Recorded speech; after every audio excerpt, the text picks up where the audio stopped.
Surat railway સ્ટેશનના platform number 2 પર લિફ્ટમાં 45 લાખ રૂપિયાના સોનાની ચોરીની ઘટનાનો રેલવે પોલીસે ગણતરીના કલાકમાં ભેદ ઉકેલી નાખ્યો હતો। સુરત રેલવે સ્ટેશનના પ્લેટફોર્મ નંબર 2 ઉપર લિફ્ટમાં 45 લાખ રૂપિયાના સોનાની ચોરીની ઘટનાનો રેલવે પોલીસે ગણતરીના કલાકોમાં ભેદ ઉકેલી નાખ્યો છે। ભુજ બાંદ્રા એક્સપ્રેસમાં મુસાફરી કરીને આવેલા કાંતિલાલ નામના મુસાફરના પેન્ટનું ખિસ્સું કાપી 300 ગ્રામ વજનના સોનાના 3 બિસ્કિટ ચોરી લેવામાં આવ્યા હતા। મળતી માહિતી મુજબ કાંતિલાલ આ સોનું મંદિરના કોરિડોર નિર્માણ માટે દાનમાં આપવા બદલ લાવ્યા હતા અને ઘટનાની ફરિયાદ નોંધાતા જ railway police LCB Vadodara unit Surat અને આરપીએફની ટીમે તાત્કાલિક તપાસ શરૂ કરી હતી। પોલીસે 100 થી વધુ સીસીટીવી ફૂટેજ ચેક કર્યા બાદ શંકાસ્પદ આરોપીને રિક્ષાના નંબરના આધારે ટ્રેસ કર્યો। તપાસ દરમિયાન આરોપી કરણ મકવાણાની ધરપકડ કરી તેની પાસેથી ચોરાયેલું સોનું કબજે કરવામાં આવ્યું। પોલીસ તપાસમાં સામે આવ્યું કે આરોપીએ ચોરાયેલું સોનું પોતાની ભત્રીજી મારફતે દાદી ગીતા સોલંકીને આપ્યું હતું। ત્યારબાદ પોલીસે દાદી પાસેથી 300 ગ્રામના ત્રણેય સોનાના બિસ્કિટ રિકવર કર્યા હતા।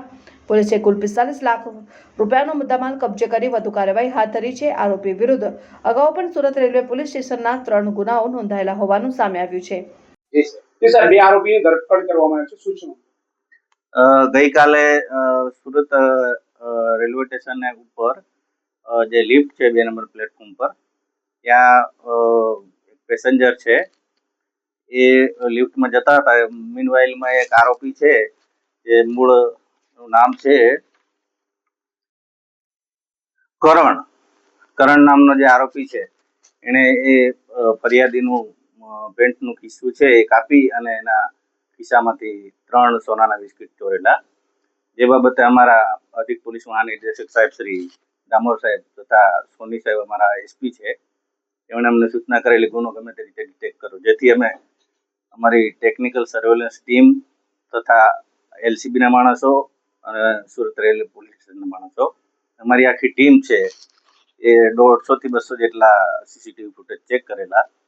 ત્યારબાદ આરોપીનું પગેરું મળતા જે એક રિક્ષા છે એ રિક્ષામાં બેઠેલો જણાયેલો અને વરાછા ખાતે ઉતરેલો એવું જાણવા મળેલું। જે ચેક કરતા આરોપીને લાવીને પૂછપરછ કરતા તેની પાસેથી બિસ્કિટ કબજે કરેલ છે। આ આરોપી કોણ છે, કેવી રીતે ફરિયાદીનો સંપર્કમાં આવ્યો? ફરિયાદી છે એ વડગામ બાજુથી ટ્રેનમાં બેસીને આવેલો અને 2 નંબરનું જે પ્લેટફોર્મ છે ત્યાં લિફ્ટમાંથી એ ઉતરવાની કોશિશ કરેલી, મતલબ પેસેન્જર તરીકે ઉતરેલા। એની આરે આરોપીએ ભીડભાડનો લાભ લઈને ખિસ્સું કાપેલું। આરોપી ક્યાં છે સર?